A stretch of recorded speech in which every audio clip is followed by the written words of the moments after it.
So hello guys, okay. Narito po tayo sa Guinyangan, Quezon, Barangay San Jose.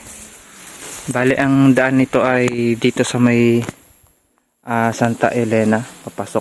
Then ito daw po ay may kalsada po na madadaanan na binubutas po na simula po doon sa may highway ng Santa Elena papunta doon sa may Satag Kawayan po. Bali ito po ay kulang-kulang 12 hectares po. Kulang-kulang 12 hectares po ito. So hindi na naabyad ng may-ari. Hindi na din nakapalinisan. So may mga tanim naman na po siyang niyog. So ayan po, kahit mababa pa, may bunga na po. So mataba po kasi ang lupain dito.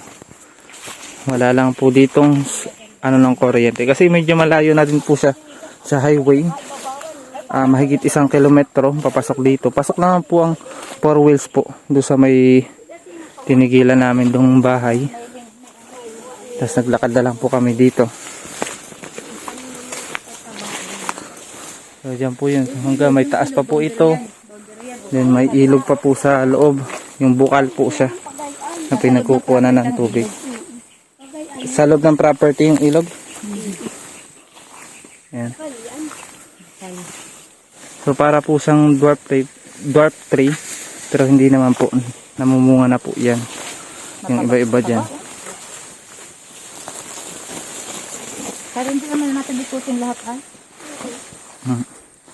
So basta ito may kalsadang daraanan, po, ng barangay na ina.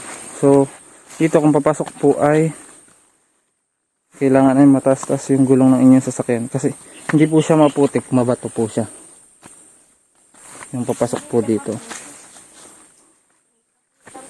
Bale ito po ay dito sa Guinyangan, Quezon. Almost 12 hectares pero medyo masukal na nga lang, pero madami naman siyang tanim po. So si nanay yung nag-tenants dito. Doon pa yung kalsada po. Sa tabi pa doon. Malayo pa tayo. Pero sa property. So ayan po. Mabunga na. Madami ng bunga yung niyog kahit mababa pa.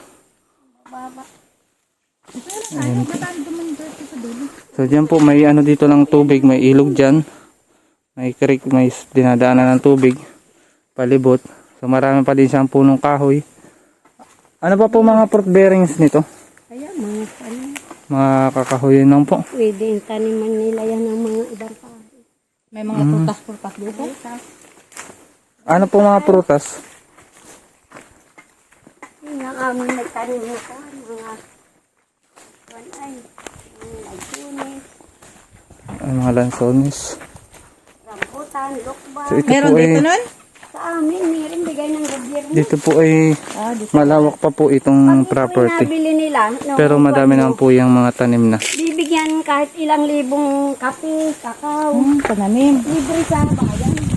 Ayan po. So hindi lang po talaga sa gasinong madali puntahan.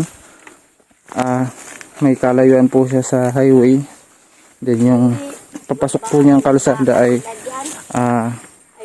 medyo mabato po. Kaya kailangan niya mataas na yung tulong ng inyong sasakyan na bibisitahin ito. Okay, for investment lang naman po.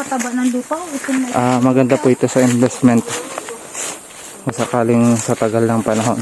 Kasi yung pong kalsada dito ay yung po ay ginagawa daw po yun. Ayan po. May mga overlooking din po ito.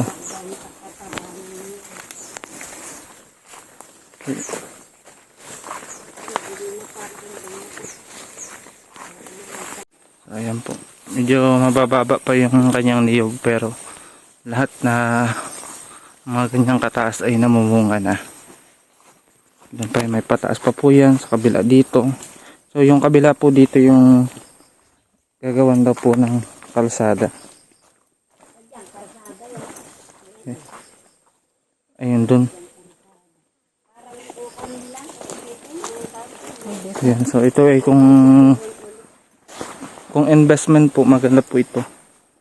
Kahit sa pagtagal ng panahon ay talaga naman ay may incomes. And Ganda po ay mababa pa po yung presyo niya. Ano po. So, dito yung parang bukal niya. Dadaanan niya pataas doon. Pababa.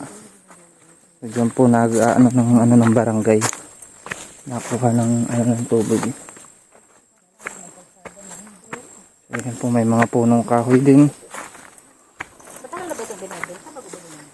Alin pong kalsada? Kalsada po ng ano yan? Papuntan San Luis. Dito San Luis. So yan po, pwede itong bulldozerin daw po. Kung gagawa ng kalsada. San Luis. Sakop pa naman po ito, ano? Ay, nang boundary ko may baka. Yung baka na yun, ang boundaryhan. Okay na, dito tayo sa tabi. So ito daw po yung kalsada. Papunta dun. Yan, diretso na yan. Papunta sa San Luis, Ginyangan po. San Jose, Ginyangan.